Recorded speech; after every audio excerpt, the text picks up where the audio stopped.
بچه این وسط ها یه لازانیای فوری فوتی هم براتون درست کنم. حالشو ببرین دیگه. روغنه که داغ شد، پیاز داریم دیگه، هر چقدر کرمتونه. هرچی پیاز بیشتر خب مسلما خوشمزه تر میشه. سرخ میکنم و برمیگردم. طلایی بشه کافیه. خب پیاز که یکم سبک شد، گوشتمون رو این بغل میریزیم.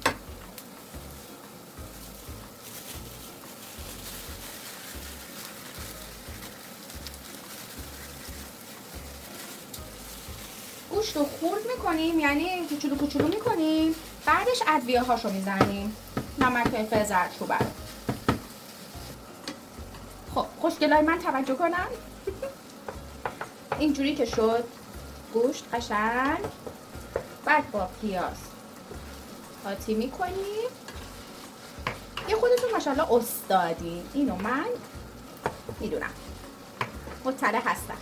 بعد دیگه زردچوبه، نمک، فلفل. تا اینجا نصف راهو رفتیم.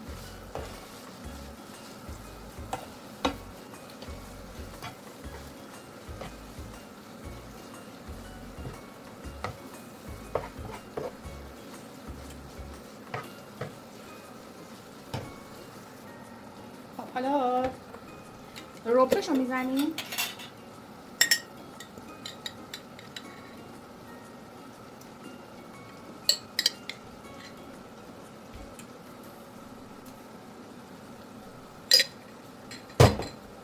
اینکه ربش باز بشه خودم زعفران قاطیش میکنیم. حالا آبم میتونیم، آب جوش هم میتونیم دیگه، هرچی که دم دست دارید دیگه. بعد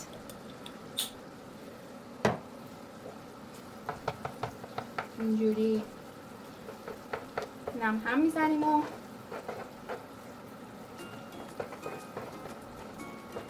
یواش یواش با گوشتمون آتیش میکنیم.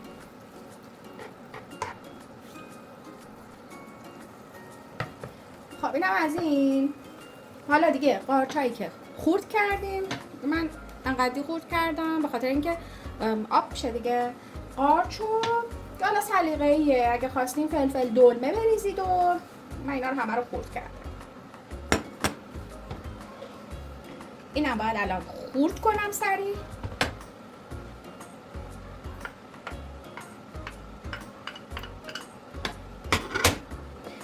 برمیگردم خدمتتون. بچه ها من تو این فاصله فرو روشن کردم داغ بشه. روی دمای 200 درجه حرارت از بالا پایین، ولی خب هر فری با اون یکی خب فرق میکنه دیگه. ورق لازانیا رو میذاریم. البته اینا از اون لازانیایی هایی که نیازی به پختن نداره و یکی از دلایل سریع درست شدنش همین لازانیاست. بعد من از این سس استفاده میکنم که دومین دلیلش اینه، چون سس بشامل خیلی چیز داره، درد سر داره. میریزیم. دست و دل بازم باشین که سفت و خشک نشه. بعدش مایه میاد و بعد من توی هر لایه آویشنم میریزم بچه‌ها.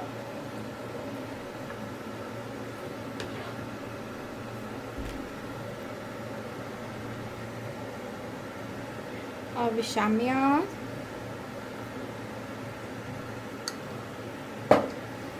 پنیر میاد. حالا دیگه بستگی به خودتون داره، رژیمید نیستید. من موتزارلا میزنم اینجا، به نظرم بهترین پنیرش برای این غذاها همین موتزارلاست، نسبتا کش میاد.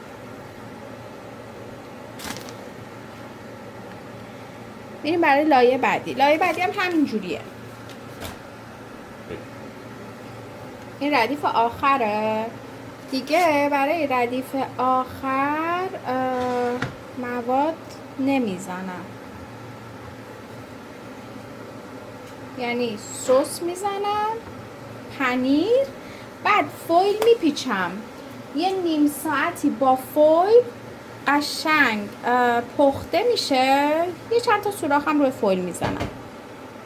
بعد 10 دقیقه یه روبم بدون فویل میذارم که لازانیا روش قشنگ سرخ بشه و اینجوری.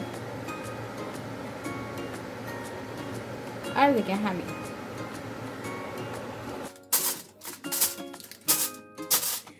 حاضر و آماده میره برای پختن. بفرمایید. دیدم نتیجه.